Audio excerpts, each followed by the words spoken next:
بسم اللہ الرحمن الرحیم ماشاء اللہ ولا حول ولا قوة الا باللہ العلی العظیم وافوض امری الی اللہ حسبنا اللہ ونعم الوکیل نعم المولا ونعم النصیر اعوذ باللہ السمیع العلی العظیم من الشیطان اللعین الرجیم بسم اللہ الرحمن الرحیم الحمد للہ رب العالمین وبہ نستعین وہو خیر الناصرین ومعین وصلی اللہ علی محمد وآلہ الطیبین الطاہرین المعصومین المظلومین المنتجبین المنتخبین الغر المیامین واللعن الدائمۃ الباقیۃ علی اعدائہم اجمعین من الآن الی قیام یوم الدین اما بعد.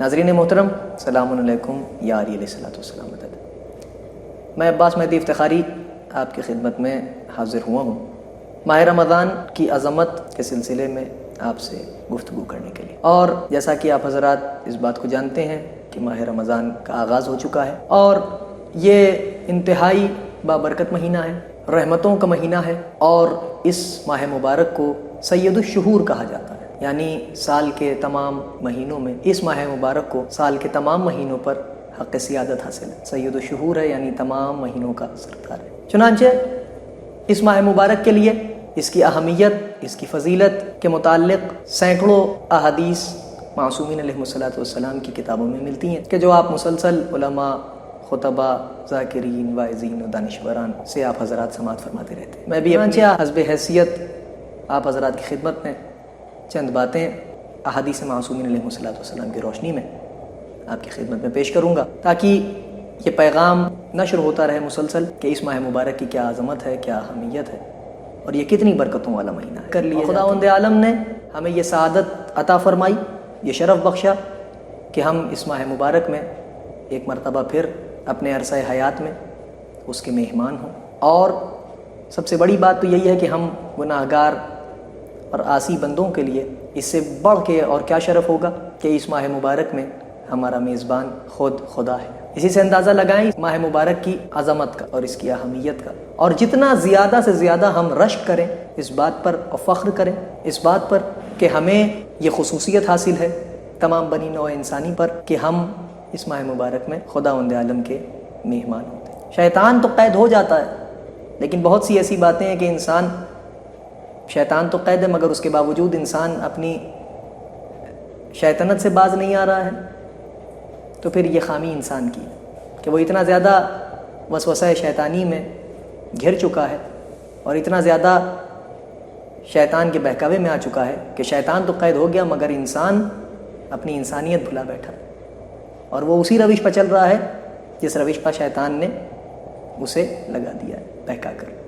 تو عزیزان گرامی، باتوں کو میں اپنے لفظوں میں بیان کروں اس سے زیادہ بہتر ہے کہ میں آپ کی خدمت میں وہ خطبہ رسول کا مشہور و معروف جو آپ نے ماہ شعبان کے اختتام پر اور ماہ رمضان کی آمد کے دنوں میں آپ نے جو خطبہ ارشاد فرمایا اپنے اصحاب کے سامنے، اسی خطبے کی اور اسی عظیم ہستی کے کلمات کے اقتباسات آپ کی خدمت میں پیش کروں تاکہ آپ حضرات اس ماہ مبارک کی عظمت کو بہتر سے بہتر انداز سے سمجھ سکیں. ہم جو بھی بیان کریں گے وہ اپنی لفظوں میں بیان کریں گے اور ہماری کوئی حیثیت اور کوئی اوقات نہیں ہے کہ ہم بیان کر سکیں اس ماہ مبارک کی عظمت و فضیلت کو.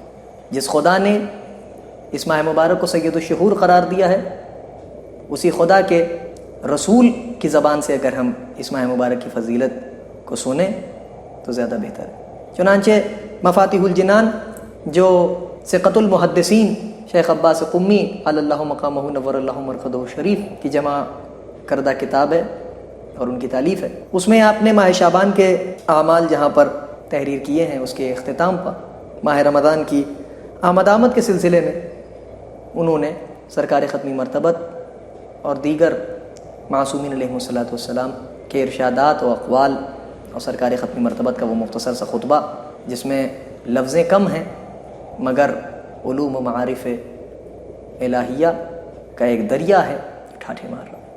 آپ حضرات ملاحظہ فرمائیں، میں آپ کی خدمت میں بعین ہی جو تحریر ہے وہ میں پیش کیے دیتا ہوں تاکہ آپ حضرات تک یہ بات واضح ہو سکے اور یہ بات پہنچ سکے آپ حضرات تک کہ اس ماہ مبارک میں ہمیں کن کن چیزوں کو کس طرح انجام دینا ہے اور کن کن افعال اور اعمال سے ہمیں پرہیز کرنا ہے۔ چنانچہ شیخ صدوق علیہ رحمۃ و رضوان نے معتبر اسناد کے ساتھ امام علی رضا علیہ السلام سے اور حضرت نے اپنے آباء طاہرین کے واسطے سے امیر المومنین امام علی علیہ السلام سے روایت کی ہے۔ آپ نے فرمایا کہ ایک روز حضرت رسول اللہ صلی اللہ علیہ وآلہ وسلم نے ہمیں خطبہ دیتے ہوئے ارشاد فرمایا کہ اے لوگوں، تمہاری طرف رحمتوں اور برکتوں والا مہینہ آ رہا ہے۔ ابتدا میں ہی رسول نے ارشاد فرما دیا کہ ماہ مبارک رمضان رحمتوں اور برکتوں کا مہینہ ہے، یعنی یہ ماہ مبارک تمام تر نحوستوں سے مبرہ و منزہ ہے۔ اس کا ایک ایک لمحہ، ایک ایک لحظہ اس ماہ مبارک کا رحمتوں سے پر ہے۔ اس میں گناہ معاف ہوتے ہیں، یعنی یہ مہینہ کثرت سے استغفار پڑھنے والوں کے لیے بہت مبارک ہے۔ گناہ گاروں کے گناہ معاف ہوتے ہیں اس ماہ مبارک میں۔ اگر خلوص نیت سے انسان خدا کی بارگاہ میں استغفار کر رہا ہے، توبہ کر رہا ہے، اپنے گناہوں کی معافی مانگ رہا ہے، تو وہ 70 ماؤں سے زیادہ رحم کرنے والا، 70 ماؤں سے زیادہ پیار کرنے والا اپنے بندوں سے۔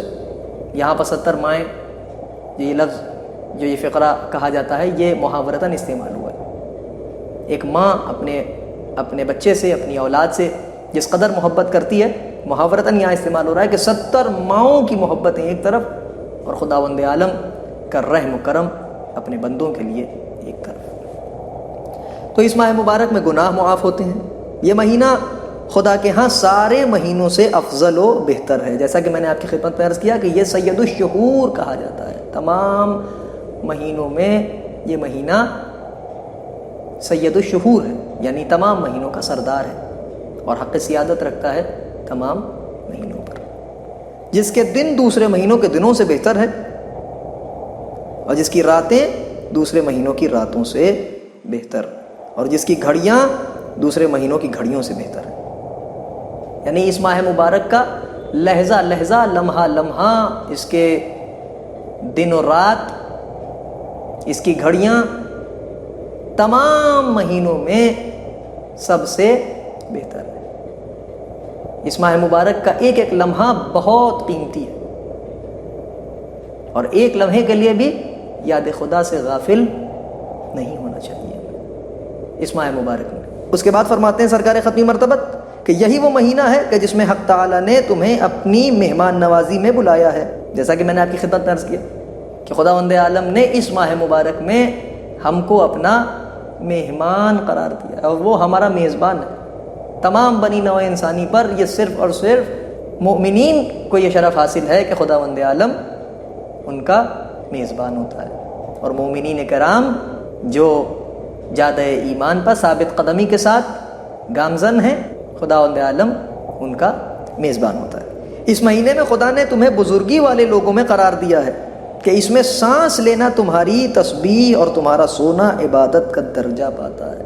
اس ماہ مبارک میں اگر انسان سانس بھی لے رہا ہے، لیکن شرط یہ ہے کہ انسان با ایمان ہو، متقی ہو، پرہیزگار ہو، خوف خدا رکھتا ہو اپنے دل میں، عبادت گزار ہو، اس کا مخلص بندہ ہو، اس کے اعمال و افعال میں اور اس کے زندگی کے ہر لمحے میں اخلاص پایا جاتا ہو، تو اس کے لیے خداوند عالم نے اس کی سانس سانس کو عبادت قرار دیا ہے۔ اگر وہ سانس لیتا ہے تو اس کی ہر سانس، ہر نفس تسبیح الہی میں شمار ہوتی ہے، یعنی اس کی ہر سانس اور ہر نفس بالکل ویسے ہی ہے جیسے وہ تسبیح الہی پڑھ رہا ہو اور اس کی بارگاہ میں ہر لمحہ اپنا وقف کیے ہوئے ہو، اس کی تسبیح کر رہا ہو، بالکل ویسے ہی شمار ہوگا اس کا ہر لمحہ، ہر نفس، اس کی زندگی کی ہر سانس اس کی۔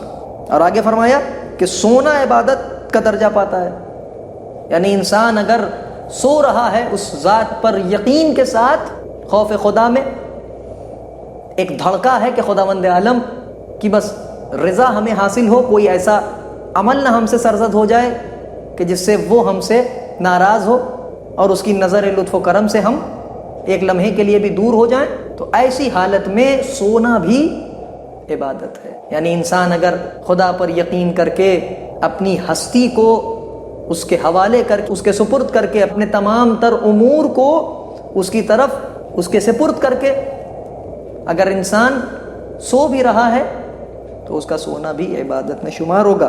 اس میں تمہارے اعمال قبول کیے جاتے ہیں اور دعائیں منظور کی جاتی ہیں، پس تم اچھی نیت اور بری باتوں سے پاک دلوں کے ساتھ اس ماہ میں خدا تعالیٰ سے سوال کرو کہ وہ تم کو اس ماہ کے روزے رکھنے اور اس میں تلاوت قرآن کرنے کی توفیق عطا کرے۔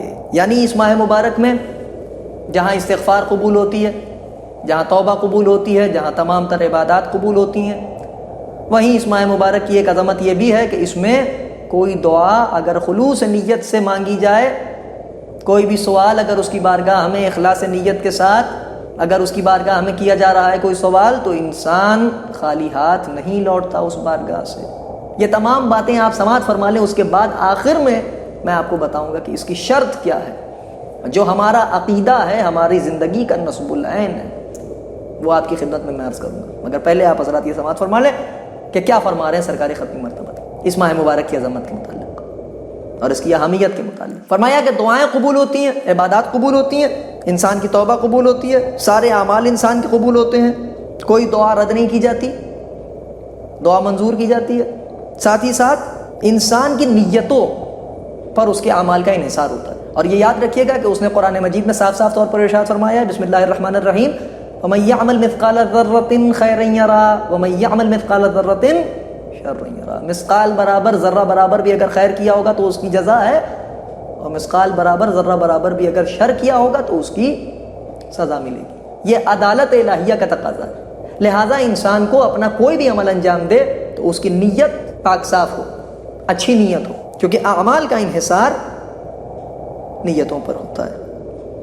بری باتوں سے پاک دلوں کے ساتھ اس ماہ میں خدا تعالیٰ سے سوال کرو، یعنی بری باتوں سے اپنے آپ کو دور کر کے، دل کو پاک کر کے، تمام تر برائیوں سے اپنے دل کو مبرہ و منزہ کر کے، یعنی تمام تر برائیوں سے اظہار برات کر کے دل سے، اور اس کے بعد پھر اس کی بارگاہ میں سوال کیا جائے۔ تو یہ ہو نہیں سکتا کہ اگر ان شرائط پر عمل کر کے ہم اس کی بارگاہ میں کوئی سوال کریں یا اس سے کوئی دعا کریں تو وہ ہماری کسی دعا کو رد کر دے۔ اس کے بعد فرمایا آپ نے کہ اس ماہ میں روزہ رکھنے اور اس میں تلاوت قرآن کی توفیق عطا کرے، یعنی یہ بھی دعاؤں کے ساتھ یہ بھی دعا کریں کہ اس میں زیادہ سے زیادہ قرآن مجید کی تلاوت۔ یاد رکھیے گا کہ ہر شے کی ایک بہار ہوتی ہے، اور قرآن مجید کی بہار ماہ مبارک رمضان ہے۔ اس ماہ مبارک کو قرآن مجید کی بہار کا زمانہ کہا گیا ہے، جیسا کہ ماہ رمضان کی دعاؤں میں ایک دعا ہے جس کی روز تلاوت کی جاتی ہے، اور اس دعا کے فقرے یہ ہیں، بسم اللہ الرحمن الرحیم، اللہم رب شہر رمضان، اللہم رب شہر رمضان الذی انزلت فیہ القرآن وافترضت علی عبادک فیہ الصیام، صلی علی محمد وآل محمد وارزقنی حج بیتک الحرام فی عام ھذا وفی کل عام واغفر لی تلک الذنوب العظام فانہ لا یغفرها غیرک یا رحمن یا علام۔ اس دعا کی ہر روز تلاوت کرنا چاہیے۔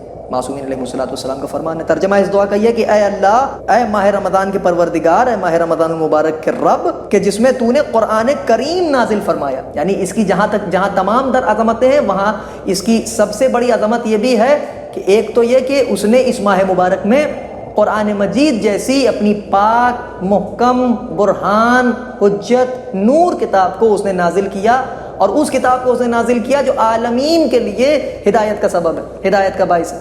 یعنی اسی کتاب سے قیامت تک کے لیے تمام بنی نوع انسانی کے لیے ہدایت کا انتظام کر دیا گیا ہے۔ اب یہ انسان کے اوپر ہے کہ وہ اس سبیل ہدایت پر چل کے شاکر ہونا چاہتا ہے یا اس کو ترک کر کے کافر ہونا چاہتا ہے۔ تو قرآن مجید تمام بنی نوع انسانی کے لیے، محض مسلمانوں کے لیے نہیں، محض مومنین کے لیے نہیں، تمام بنی نوع انسانی کے لیے یہ کتاب بھیجی گئی ہے ہدایت کے طور پر۔ مگر یہ ہدایت دے گی کسے؟ وہ بھی صاف صاف طور پر قرآن مجید میں ارشاد فرما دیا مالک کائنات نے کہ یہ کتاب ان لوگوں کے لیے ہادی ہے۔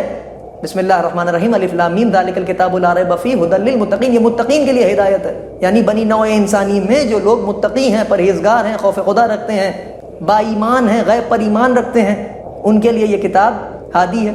اور آپ بخوبی جانتے ہیں کہ متقی کون ہے اور با ایمان کون ہے۔ سرکار ختم مرتبت نے ارشاد فرمایا کہ یا علی حب کا تقوی والایمان و بغض کا کفر و نفاق، اے علی تمہاری محبت تقوی اور ایمان ہے اور تم سے بغض و عناد کفر ہے اور نفاق۔ یعنی وہی مومن ہے کہ جو آل محمد علیہ السلام کا چاہنے والا ہے، وہی متقی ہے، وہی صحیح معنوں میں پرہیزگار ہے، وہی صحیح معنوں میں خوف خدا رکھنے والا ہے۔ اور جو اہل بیت علیہ السلام کا محب نہیں ہے، ان کا چاہنے والا نہیں ہے، جناب امیر علیہ السلام کا چاہنے والا نہیں ہے، وہ انسان قطعاً نہ پرہیزگار ہے، نہ متقی ہے، نہ مومن ہے۔ تو یہ قرآن مجید ان کے لیے، صاحبان ایمان کے لیے اور متقین کے لیے ہدایت ہے۔ تو اس ماہ مبارک میں مالک کائنات نے قرآن مجید کو نازل کیا۔ وَافْتَرَضْتَ عَلَىٰ عِبَادِكَ فِيهِ الصِّيَامَ، اور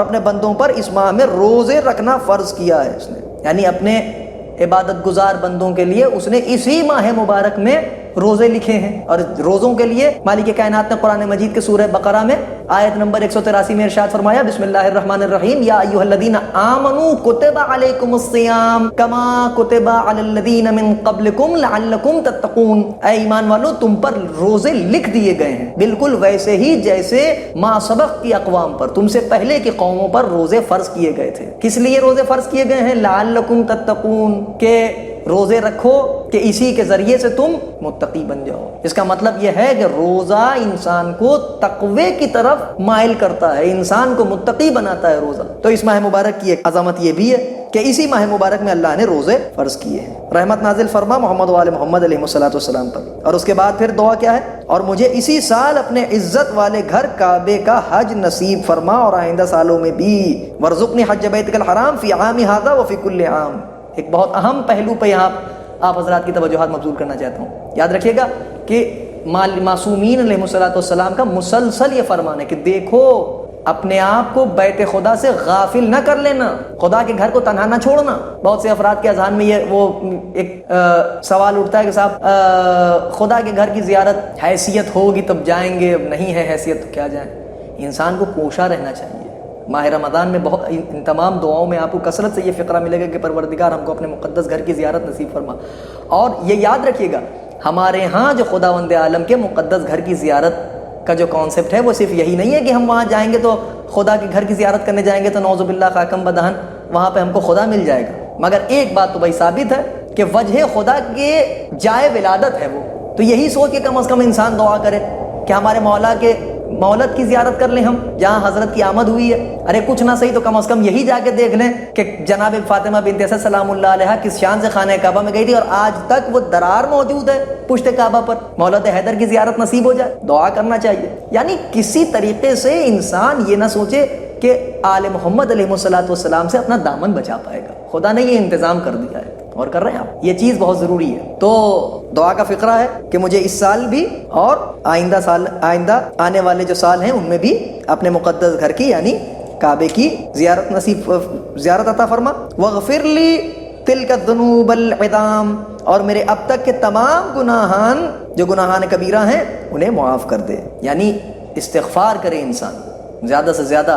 یہ تمام چیزیں عظمت کا پہلو اجاگر کر رہی ہیں ماہ رمضان کہ اس ماہ مبارک میں اللہ نے قرآن کو نازل کیا، روزوں کو فرض کیا، اور اس کے بعد پھر محمد و آل محمد علیہ السلام پر زیادہ سے زیادہ رحمتوں کا نزول ہو، ان پر زیادہ سے زیادہ درود و سلام ہو۔ پھر اس کے بعد خدا کے مقدس گھر کی یعنی میرے مولا کی جائے ولادت کی زیارت کی دعا ہے، پھر اپنے تمام گناہوں کی معافی مانگی جا رہی ہے۔ فَإِنَّهُ لَا يَغْفِرُهَا غَيْرُكَ يَا رَحْمَانُ يَا عَلَّامُ، کیونکہ سوائے تیرے انہیں کوئی معاف نہیں کر سکتا، اے زیادہ رحم والے، اے زیادہ علم والے۔ یعنی سوائے ذات باری کے گناہوں کو کوئی معاف نہیں کر سکتا۔ اس ماہ مبارک میں انسان کو اس بات کا پورا خیال رکھنا چاہیے اور دعاؤں کو کثرت سے پڑھتے رہنا چاہیے۔ تلاوت قرآن سے قطعاً انسان غافل نہ ہو۔ یاد رکھیے گا کہ روزہ انسان کی زندگی میں تقوی کا ذریعہ ہے، جیسا کہ قرآن مجید کی ابھی سورہ بقرہ کی آیت نمبر 183 میں نے آپ کی خدمت میں تلاوت کی کہ روزے تم پر فرض کیے گئے ہیں جیسے تم سے جو قبل جو قومیں تھیں ان پر فرض کیے گئے تھے تاکہ تم اسی ذریعے سے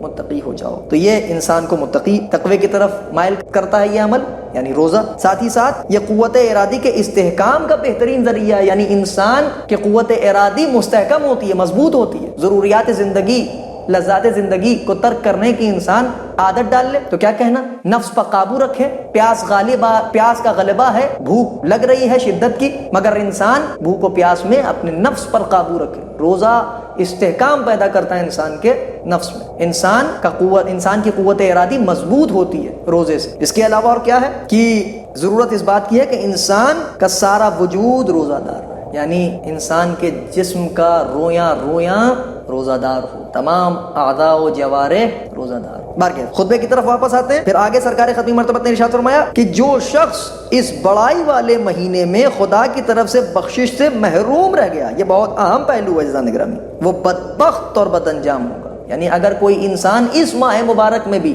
اس عظیم المرتبت مہینے میں بھی، اس برکتوں اور رحمتوں والے مہینے میں بھی اگر استغفار نہ کر سکا، توبہ نہ کر سکا، خدا سے معافی نہ مانگ سکا، اور خدا سے وہ معافی، اگر اسے خدا کی طرف سے معافی نہ مل سکی اپنے گناہوں کی، تو وہ بدبخت ہے اور بد انجام ہے، یعنی اس کی عاقبت بخیر نہیں ہوگی، وہ نیک بخت نہیں ہے، وہ خوش بخت نہیں ہے، اس کا انجام بہت برا ہوگا، حق پا نہیں ہوگا اس کا خاتمہ، وہ انسان بد انجام ہے۔ رسول فرما رہے ہیں، وہ رسول یہ کلمات ارشاد فرما رہا ہے کہ جس کی زبان پر وحی الہی کا پہرا ہے۔ بسم اللہ الرحمن الرحیم، وما ينطق عن الهوى ان هو الا وحی یوحى۔ میرا حبیب اپنی طرف سے نطق ہی نہیں کرتا، کلام ہی نہیں کرتا، وہ وہی کہتا ہے جو وہی ہوتی ہے۔ یہ سرکار ختمی مرتبہ ارشاد فرما، میرا حبیب اپنی طرف سے کچھ نہیں کہتا، وہ وہی کہتا ہے جو وہی ہوتی ہے۔ یہ کلمات آپ کی زبان مبارک سے جاری ہوئے ہیں۔ اب آگے سنیے، کیونکہ جو شخص اس بڑائی والے مہینے میں خدا کی طرف سے بخشش سے محروم رہ گیا وہ بدبخت و بد انجام ہوگا۔ اس مہینے کی بھوک پیاس میں قیامت والی بھوک پیاس کا تصور کرو، یعنی وہ روز کہ جس دن انسان بھوک و پیاس سے جاں بلب ہوگا، قیامت کی بھوک و قیامت کی پیاس، ہنگام محشر، ایک عجب ہولناکیوں کا منظر ہوگا۔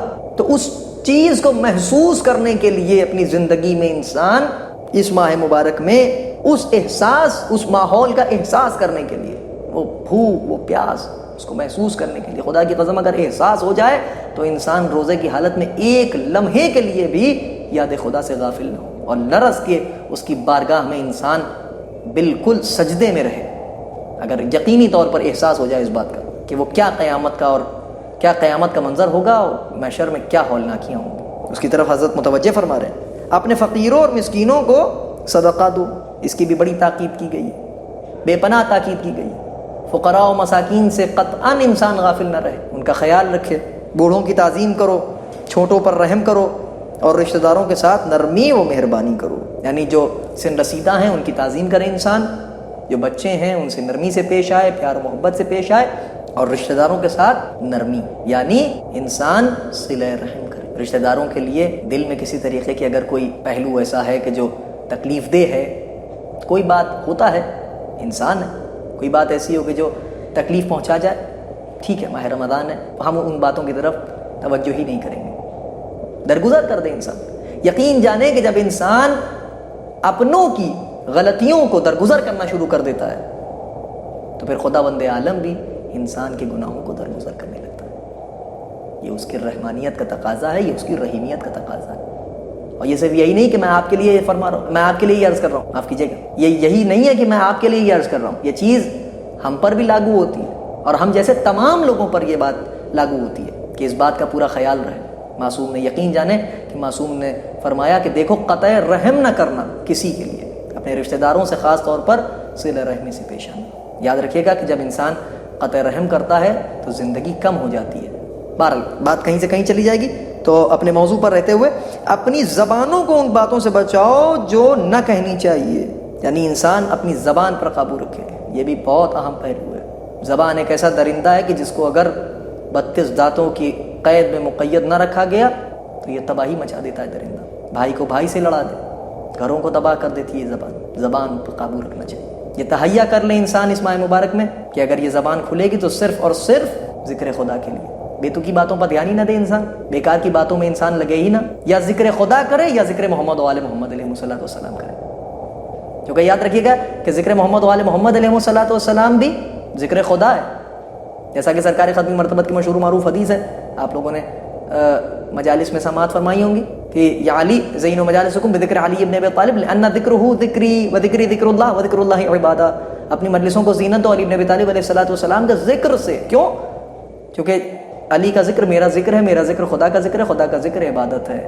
کیوں بار بار ذکر خدا کی طرف اتنا توجہ دلائی جا رہی ہے انسان؟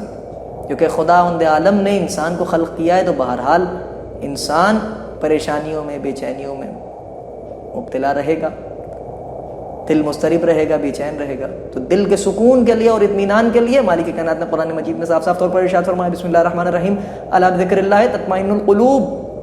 آگاہ ہو جاؤ کہ اللہ کا ذکر دلوں کے اطمینان کا باعث ہے. اپنی زبانوں کو ان باتوں سے بچاؤ جو نہ کہنی چاہیے. جن چیزوں کا دیکھنا حلال نہیں ہے ان چیزوں سے اپنی نگاہوں کو بچاؤ. جن چیزوں کو سننا تمہارے لیے روا نہیں ہے ان سے اپنے کانوں کو محفوظ رکھو. یہ تمام باتیں. اور پھر اس کے بعد پھر ایک اہم پوائنٹ کہ دوسرے لوگوں کے یتیم بچوں پر رحم کرو تاکہ تمہارے بعد لوگ تمہارے یتیم بچوں پر رحم کریں. عزیزان گرامی یاد رکھیے گا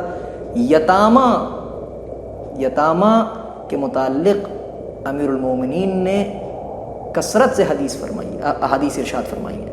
رسول اکرم نے کثرت سے احادیث ارشاد فرمائی ہے کہ یتیموں سے قطعاً انسان غافل نہ ہو. اگر ہم کسی کے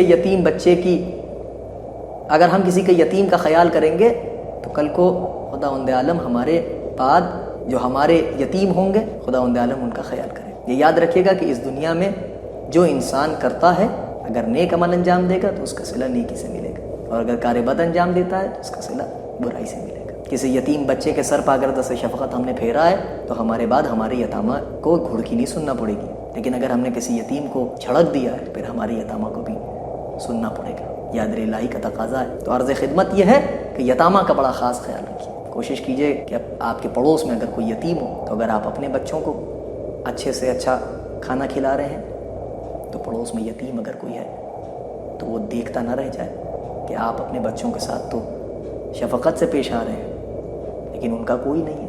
ان کا خاص خیال رکھیے. اگر یہ احساس ہو جائے انسان کو کہ ہم کس مذہب کو مانتے ہیں، ہم کن کے چاہنے والے ہیں، ہمیں آل محمد علیہ السلام نے کیا تعلیم دی ہے، تو انسان ان باتوں سے غافل نہیں ہوگا.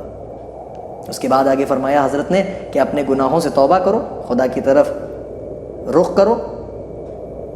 نمازوں کے بعد اپنے ہاتھوں کو دعا کے لیے اٹھاؤ کہ بہترین اوقات ہیں جن میں حق تعالیٰ اپنے بندوں کی طرف نظر رحمت فرماتا ہے، اور جو بندے اس وقت اس سے مناجات کرتے ہیں وہ ان کو جواب دیتا ہے، اور جو بندے اسے پکارتے ہیں ان کی پکار پر لبیک کہتا ہے. اے لوگوں اس میں شک نہیں کہ تمہاری جانیں گروی پڑی ہیں. تم خدا سے مغفرت طلب کر کے ان کو چھڑوانے کی کوشش کرو. تمہاری کمر گناہوں کے بوجھ سے دبی ہوئی ہے، تم زیادہ سجدے کر کے ان کا بوجھ ہلکا کرو، کیونکہ خدا نے اپنی عزت و عظمت کی قسم کھا رکھی ہے کہ اس مہینے میں نماز پڑھنے اور سجدہ کرنے والوں کو عذاب نہ دے گا اور قیامت میں ان کو جہنم کی آگ کا خوف نہ دلائے گا. اے لوگوں جو شخص اس ماہ میں کسی مومن کا روزہ افطار کرائے تو اسے گناہوں کی بخشش اور ایک غلام کو آزاد کرنے کا ثواب ملے گا. اس کی بھی بہت فضیلت ہے. حضرت کے اصحاب میں سے بعض نے عرض کی یا رسول اللہ ہم سب تو اس عمل کی توفیق نہیں رکھتے. تب آپ نے فرمایا، بہت توجہ سے سنیے گا، تب آپ نے فرمایا کہ تم افطار میں آدھی کھجور یا ایک گھونٹ شربت پانی دے کر بھی خود کو آتش جہنم سے بچاؤ. کہ اگر یہ ہے کہ صاحب ہمارے پاس اتنی استطاعت نہیں ہے کہ ہم معلوم ہمارے دسترخوان میں خداوند عالم سب کے رزق میں وسعت عطا کرے، لیکن خدا نخواستہ اگر یہ کہ اتنی وسعت نہیں ہے، ہماری تنگ دستی کا دور ہے، مشکلات میں گھرے ہوئے ہیں، توفیق ہی نہیں ہے کہ ہم کسی انسان کو پیٹ بھر کھانا کھلا سکیں، آدھی رطب اور ایک گھونٹ پانی. کسی شاعر نے کیا خوب کہا، کچھ نہ ہو تو بنام حسین صرف پانی پلا دیجیے، اس کا بھی بڑا اجر و ثواب ہے اس کی بارگاہ میں. یہی سوچ کے انسان پانی پلا دے کہ ہم امام حسین علیہ السلام کی خوشنودی اور رضا کے لیے اس پیاسے کو جو روزے کی حالت میں اس وقت ہمارے سامنے اسے پانی پلا رہے ہیں. یقین جانیں آپ کہ اجر عظیم انسان کو ملے گا. یہ عباس مہدی افتخاری کا بیان نہیں ہے، یہ اس ذات کا فرمان ہے کہ جس کی رسالت کا کلمہ نہ پڑھنے والوں نے بھی اس کی صداقت کا کلمہ پڑھا. آپ اندازہ لگائیں کہ کسی پہلو کو تشنا نہیں چھوڑا حضرت نے، ہر پہلو کو وضاحت کے ساتھ حضرت نے بیان کیا ہے. کہ انسان اپنے آپ کو سوچے، تدبر کرے، انالیسس کرے، تجزیہ کرے، محاسبہ نفس کرے کہ ہم کہاں سٹینڈ کرتے ہیں۔ جس دن اس بات کا احساس ہو جائے گا، یقین جانیں کہ ہم بندگی کی ایک منزل، ایک خاص منزل پر فائز ہو جائیں گے۔ اس کے بعد فرمایا آپ نے کہ جی کیونکہ حق تعالیٰ اس کو بھی پورا اجر دے گا جو اس سے کچھ زیادہ دینے کی توفیق نہ رکھتا ہو۔ اگر کسی انسان نے آدھی کھجور اور ایک گھونٹ پانی بھی پلایا ہے تو اسے وہی اجر ملے گا جو کسی بھوکے کو کھانا کھلانے کا اجر ہے۔ اے لوگوں، جو شخص اس مہینے میں اپنے اخلاق درست کرے تو حق تعالیٰ قیامت میں اس کو پل صراط پر سے بآسانی گزار دے گا جبکہ لوگوں کے پاؤں پھسل رہے ہوں گے۔ جو شخص اس مہینے میں اپنے غلام اور اپنی کنیزوں سے تھوڑی خدمت لے تو قیامت میں خدا اس کا حساب سہولت کے ساتھ لے گا، اور جو شخص اس مہینے میں کسی یتیم کو عزت و مہربانی کی نظر سے دیکھے گا تو قیامت میں خدا اس کو حرمت کی نگاہ سے دیکھے گا۔ یعنی یہ نہیں کہ اگر ہمارے یہاں کوئی کام کر رہا ہے تو ہم دن بھر اس کو رگید رہے ہیں، چھوٹے چھوٹے کام بھی ہم نہیں کر پا رہے ہیں، جو ہماری ذاتی کام ہیں وہ بھی ہم نہیں انجام دے پا رہے ہیں۔ نہیں، اگر گھر میں کوئی نوکر ہے، کوئی کام کرنے والا ہے تو اس سے بھی نرمی سے پیش آئیں، اس کا بھی خیال رکھیں، وہ بھی روزہ دار ہے۔ تو یہ نہ ہو کہ ہم ان پر سختی کریں۔ اگر ہم کسی اپنے سے کمتر پر سختی کریں گے تو روز محشر ہمیں بھی سختیوں کا سامنا کرنا پڑے گا، لیکن اگر ہم آسانی سے اور نرمی سے ان کے ساتھ پیش آئیں گے تو روز محشر ہمارے ساتھ بھی خداوند عالم نرمی سے پیش آئے۔ اگر ہم کسی یتیم کے ساتھ شفقت سے پیش آئیں گے تو روز محشر خدا بھی ہمارے ساتھ شفقت سے پیش آئے گا۔ اس کے بعد فرمایا کہ جو شخص اس مہینے میں اپنے رشتہ داروں سے نیکی و قربت کا برتاؤ کرے تو خدا قیامت میں اس کو اپنی رحمت کے ساتھ ملائے رکھے گا، اور جو کوئی اپنے قریبی عزیزوں سے بدسلوکی کرے تو خدا روز قیامت اسے اپنے سایہ رحمت سے کاٹے رکھے گا۔ پھر رشتہ داروں کی بات آ گئی، بار بار صلہ ارحام کی طرف انسان کی توجہ کرائی جا رہی ہے۔ دیکھو، توجہ کرو اس پہلو پر، قطع رحم نہ کرنا، خاص کر کے اس ماہ مبارک میں تو بالکل بھی نہیں، عام دنوں میں تو ہونا ہی نہیں چاہیے۔ اس کے بعد فرمایا جو شخص اس مہینے میں سنتی نمازیں بجا لائے یعنی مستحبات تو خدا تعالیٰ قیامت کے دن اسے دوزخ سے برات نامہ عطا کرے گا۔ اب یہاں پر ایک بات روک کے، مستحب واجب نمازیں تو بہرحال واجب ہیں، مستحبات کے بھی بڑے فضائل و مناقب ہیں، لیکن معصوم نے ارشاد فرمایا، پھر ایک حدیث آپ کی خدمت میں پیش کر دوں کہ اگر کوئی ہمارے جد سرکار علی ابن ابی طالب علیہ السلام سرکار تاجدار ولایت کی کسی ایک فضیلت کو سنے یا حضرت کا اسم مبارک ہی اگر اس کے سامنے آ جائے اور وہ مسکرا دے تو 1000 سال کی تہجد سے بہتر ہے یہ عمل۔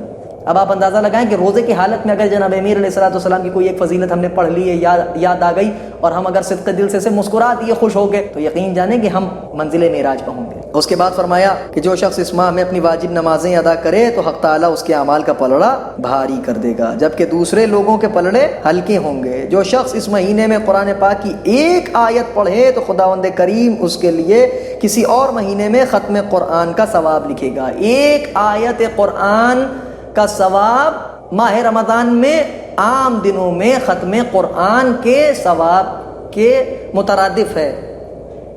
یعنی اگر انسان نے کسی ایک آیت کی بھی تلاوت کی ماہ مبارک رمضان میں تو عام دنوں میں پورے قرآن کی تلاوت کا ثواب انسان کو حاصل ہوگا۔